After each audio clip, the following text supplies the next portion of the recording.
Hey everyone, I wanted to talk to you today about a question that students ask me a lot, and that question is, should I take some time off before going to law school, or should I just go right into law school straight from undergrad?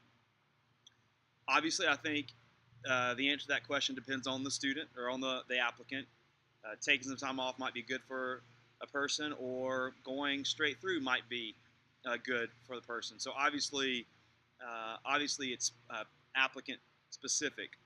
But I want to make some general comments about this issue of taking time off versus going straight through. I didn't take time off. I went straight through. I graduated undergrad at 22. I started law school at 22, and I don't look back on my life with regrets.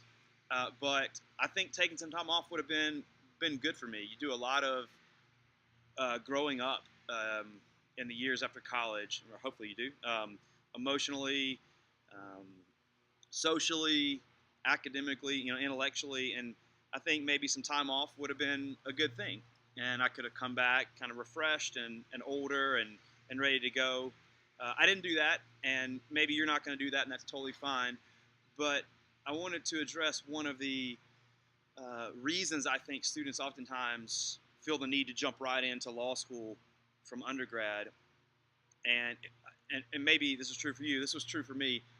At that time, I thought, well, if I take say 2 years off, that means I'm going to be 2 years behind. That means when I'm a 1L, people who are my age are going to be 3Ls, and they're going to be graduating, and I'm going to have 2 more years. And I thought that was unacceptable, and that's so short-sighted. And looking back, my age now, I see how short-sighted that was, and how I couldn't see the big picture.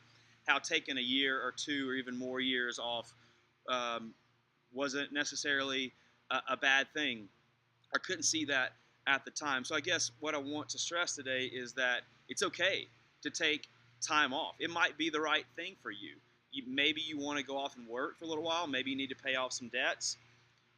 Maybe you just need to think a little longer about whether law school is right for you, instead of just immediately going right into it, instead of letting the momentum of things sweep you into the next step immediately, going from undergrad to law school. That might be right for you, but it might not be right for you. I, you know, Generally speaking, and just all things being equal, and I know all things aren't always equal, but generally speaking, I think a 25-year-old is more ready for law school than a 22-year-old. That's not to say that a 22-year-old can't go and do well. Of course, he or she can, but I think it's okay to take time off. You're not getting behind like I thought I was going to be behind. It's not going to be the end of the world. I would just encourage you, and this is a follow-up on my video from a couple days ago, just to think about law school. And oh, hold on, sweetie. And my daughter's joined us. And if you take some time off, it will give you some more time to think about it, and that might be the right thing for you. So I guess my takeaway point today is going straight through might be right for you. Taking time off might be right for you. There are pros and cons of each. I would love to discuss with you those pros and cons specifically for you, but I just wanted to make sure you don't approach it like I did, in thinking that there's just no way I can take time off. I'll be too far behind. I can't come back for that, so I definitely have to start law school. I just don't think that's always the case. All right. Hopefully that helps a little bit, and I'll see you next time.